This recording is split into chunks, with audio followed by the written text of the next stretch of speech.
I never heard of this story before I did research for this show. This story is at news.com.au, and it's entitled, Audio Reveals Creepy Details of Australian UFO Mystery. It's written by Ali Foster, and Ali begins.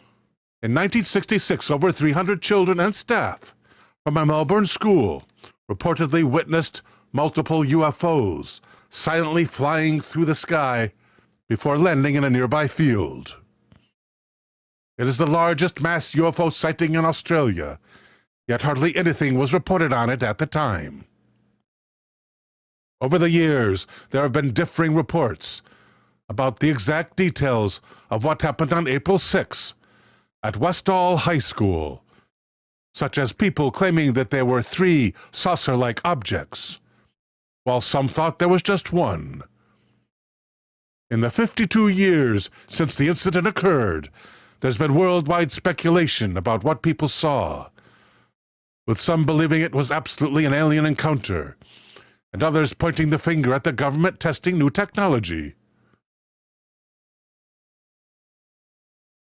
Throughout all the years of speculation, there has been one particularly interesting piece of audio that's been greatly overlooked.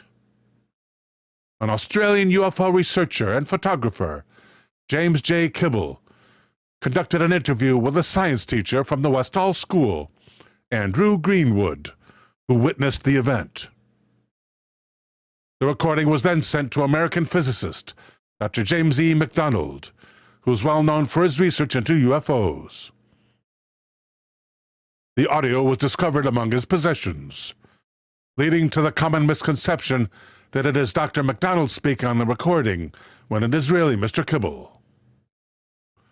Mr. Kibble recorded himself, describing their meeting and the creepy details Mr. Greenwood gave about his experience, with the audio recently published by the YouTube channel Q-Fosser.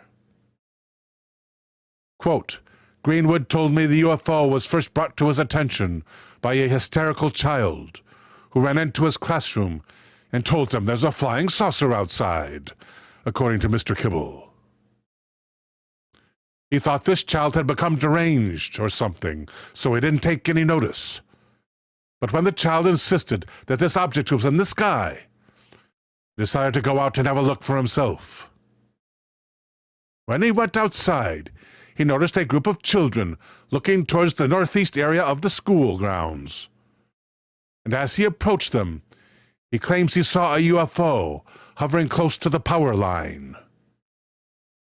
Mr. Greenwood described it as a round silver object about the size of a car, with a metal rod sticking up in the air. According to Mr. Kibble, the teacher then told him 5 planes came and surrounded the object as more people began to gather to watch the scene before them. Mr. Kibble said he called it the most amazing flying he had ever seen in his life. The planes were doing everything possible to approach the object, and he said how they all avoided collision he would never know.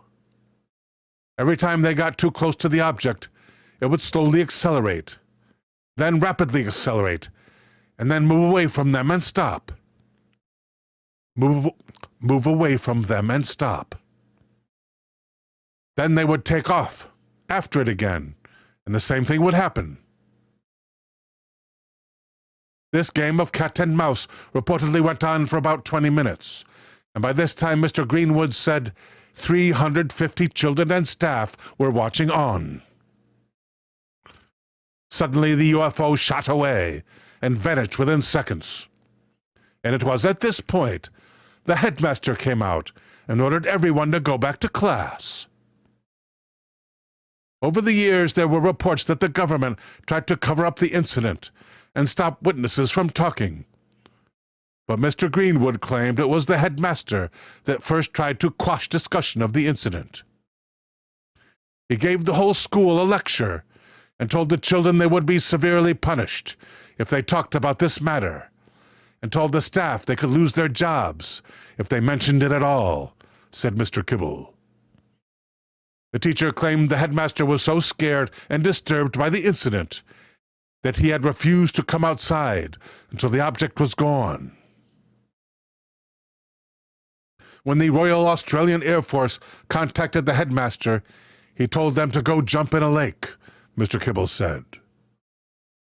There have been claims from several witnesses that sharply dressed men in black visited people of the school and warned them about speaking about the incident. This lines up with a few experiences Mr. Greenwood had when he tried to speak with other witnesses about what they saw. Mr. Kibble said, at the time of seeing the UFO, he was a complete skeptic himself. He had never even considered the possibility of their existence. When he asked the physical education teacher to describe what she had seen herself,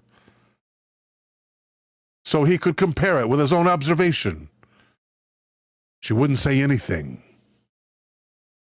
He then reportedly spoke to one of the older students, who described the event in great detail, exactly as he had seen it.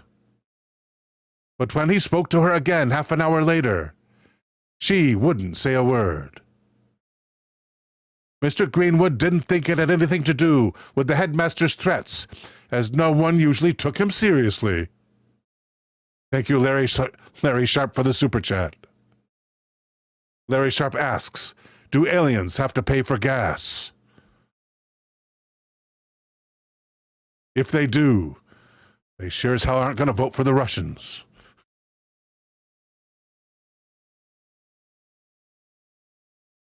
And Mr. Greenwood knew for a fact that the student he spoke with did not attend the meeting where the headmaster made these threats.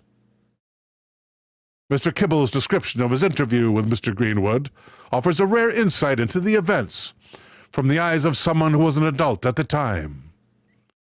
There continues to be speculation over what actually happened, and the site of the encounter has been turned into a memorial park to reflect the 1966 Westall UFO incident.